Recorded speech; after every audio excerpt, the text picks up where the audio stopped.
বন্ধুরা, birds and গার্ডেনিংয়ের পক্ষ থেকে ফিরে এলাম আবার নতুন ভিডিও নিয়ে। বন্ধুরা, যারা নতুন পাখি পালন করবেন ভাবছেন, তাদেরকে আমি উপদেশ বলতে পারেন বা আমার অভিজ্ঞতা শেয়ার করব। যে পাখি পালন করতে গেলে শুরুতে আপনারা জাভা দিয়ে করুন। কেননা বদ্যি পাখি দিয়ে শুরু করলে, অনেকেই বলে বদ্যি পাখি দিয়ে শুরু করতে, কিন্তু আমি বলবো বদ্যি পাখি অনেক সস্তার পাখি, মরে গেলে হয় না, কষ্ট হয় না, লস হয় না, অনেক কিছু ভেবে হয়তো বলে, কিন্তু আমার অভিজ্ঞতা দিয়ে বলবো জাভা পাখি দিয়ে শুরু করুন। কারণ জাভা পাখি তার কারণ হচ্ছে জাভা পাখি খুব হার্ডি পাখি, এবং জাভা পাখির চট করে কোনো রোগ হয় না। জাভা পাখি আপনার খুব চিল্লামিল্লিও করে না, ডিস্টার্ব করে না, ওরা নিজেদের মতো থাকে, খুব সুন্দর। জাভা দিয়ে সেট আপ করতে পারেন। আর ধরুন, আপনারা জানেন যে আমার জাভা পাখির সেট আপ বেশি দিনের নয়, আমার জাভা পাখির সেট আপ 5 মাসের। এই 5 মাসে আমার যা অভিজ্ঞতা হয়েছে, যথেষ্ট অভিজ্ঞতা হয়েছে। কেননা আমি পাখিকে খুব ভালোবাসি এবং পাখিকে হৃদয় দিয়ে তাকে ওয়াচে রাখি, মানে তাদের কী সুবিধা অসুবিধা হচ্ছে সেগুলো পুঙ্খানুপুঙ্খ আমি খেয়াল করি, যার জন্য আমার অভিজ্ঞতা 5 মাসে ভালোই হয়েছে।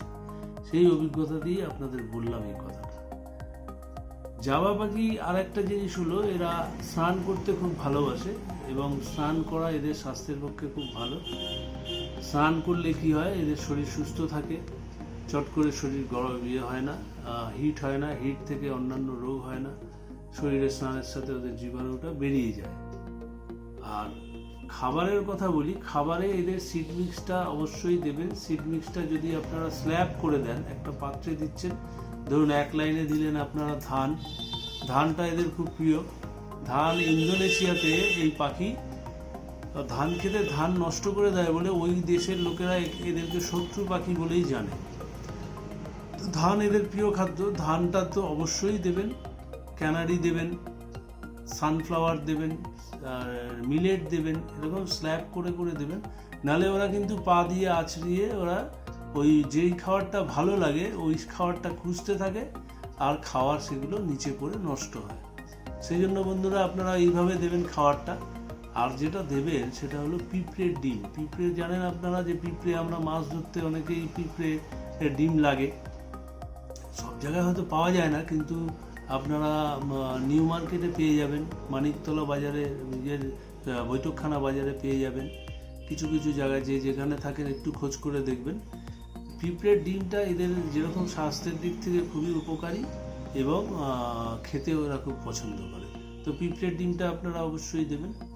তো চলুন বন্ধুরা, আমি এই 5 মাসে যে নতুন সেট আপটা করেছি, কতটা ভালো আছে পাখি, কতটা সতেজ আছে, আজকে আপনাদের দেখাবো বলে ছোট্টর ওপরে চলুন দেখে নিই।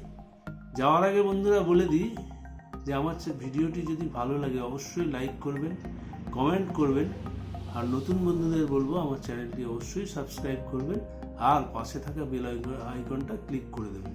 তাহলে সমস্ত ভিডিও নোটিফিকেশন সবার প্রথম আপনার কাছে চলে যাবে। তো চলুন বন্ধুরা, আর দেরি না করে দেখে নিই আমার সেট আপটা কতটা 5 মাসে কত বড় হয়েছে, পাখিগুলো কতটা সতেজ আছে। চলুন।